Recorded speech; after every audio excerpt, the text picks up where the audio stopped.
اعوذ باللہ من الشیطان الرجیم بسم اللہ الرحمن الرحیم اللہم صلی علی محمد وعلی آل محمد کما صلیت علی ابراہیم وعلی آل ابراہیم انک حمید مجید اللہم بارک علی محمد وعلی آل محمد کما بارکت علی ابراہیم وعلی آل ابراہیم انک حمید مجید رب اشرح لی صدری ویسر لی امری واحلل عقدۃ من لسانی یفقہوا قولی ربنا زدنا علما یا مقلب القلوب ثبت قلبی علی دینک آمین۔ 10 عنوانات کے تحت اسلامی تعلیمات 23 ربیع الثانی۔ عنوان نمبر 1 اسلامی تاریخ، مسلمانوں کا مدینہ ہجرت کرنا۔ مکہ مکرمہ میں مسلمانوں پہ بے پناہ ظلم و ستم ہو رہا تھا، اس لیے رسول اللہ صلی اللہ علیہ وآلہ وسلم نے دوسری بیعت عقبہ کے بعد مسلمانوں کو مدینہ جانے کی اجازت دے دی۔ مسلمانوں میں سب سے پہلے ابو سلمہ نے ہجرت کا ارادہ کیا اور سواری تیار کر کے سامان رکھا اور اپنی بیوی ام سلمہ اور لڑکے سلمہ کو ساتھ لیا، مگر بنی المغیرہ نے ام سلمہ کو جانے نہ دیا اور بنی عبد الاسد نے ان کے بیٹے سلمہ کو چھین لیا، جس میں اس بچے کا ایک ہاتھ بھی اکھڑ گیا۔ اس کے بعد ابو سلمہ تنہا ہجرت کر گئے۔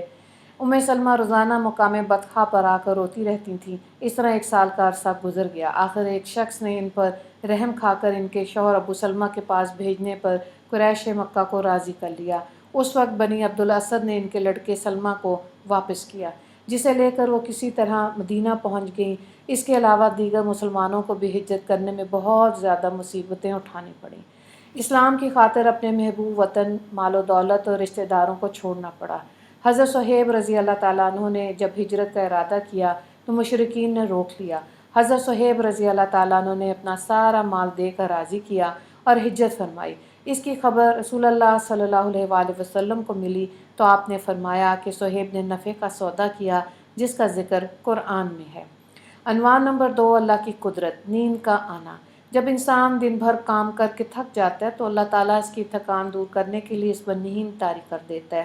یہ نیند اس کے فکر و غم کو دور کر کے ایسا سکون اور راحت کا ذریعہ بنتی ہے کہ دنیا کی کوئی چیز اس کا بدل نہیں بن سکتی۔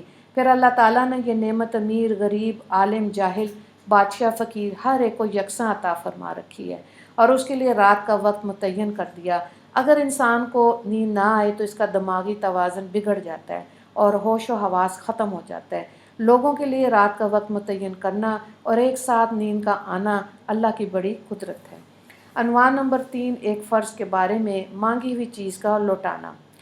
رسول اللہ صلی اللہ علیہ وآلہ وسلم نے فرمایا، واپسی کی شرط پر مانگی ہوئی چیز کو واپس کیا جائے۔ ابن ماجہ کی روایت ہے، حضرت ابو امامہ رضی اللہ تعالیٰ عنہ اس کے راوی ہیں۔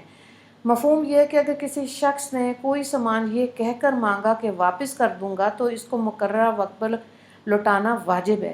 اس کو اپنے پاس رکھ لینا، بہانہ بنانا جائز نہیں ہے۔ عنوان نمبر 4 ایک سنت کے بارے میں، 3 انگلیوں سے کھانا۔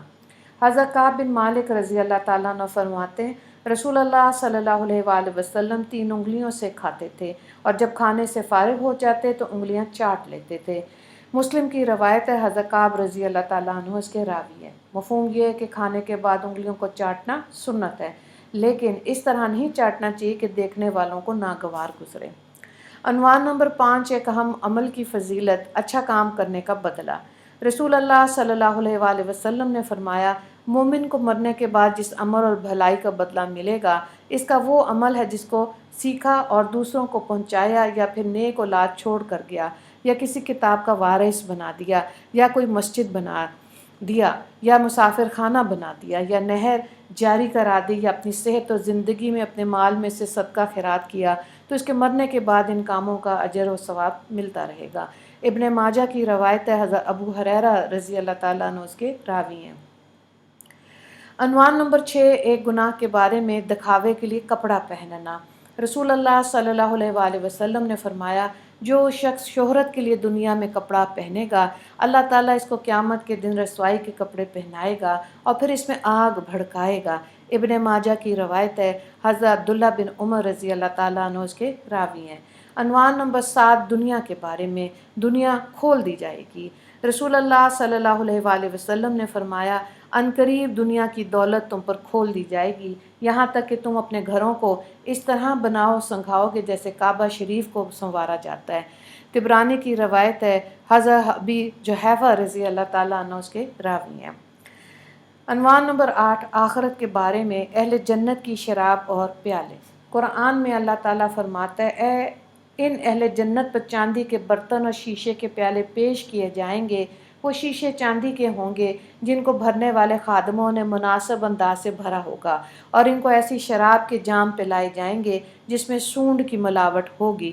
سورہ دہر آیت نمبر 15 سے 17 تک۔ عنوان نمبر 9، طب نبوی سے علاج، ہر بیماری کا علاج۔ ایک مرتبہ حضرت جبرائیل علیہ السلام رسول اللہ صلی اللہ علیہ وآلہ وسلم کے پاس تشریف لائے اور پوچھا، اے محمد کیا آپ کو تکلیف ہے؟ رسول اللہ صلی اللہ علیہ وآلہ وسلم نے فرمایا ہاں۔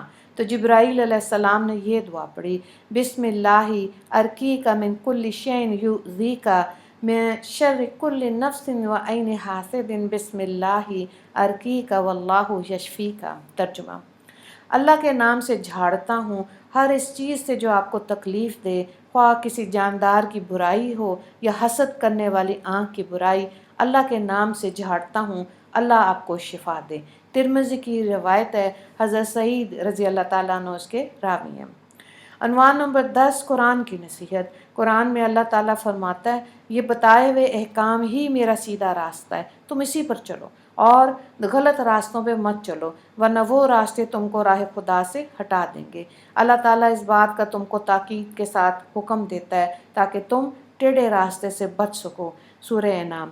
وآخر دعوانا الحمد للہ رب العالمین۔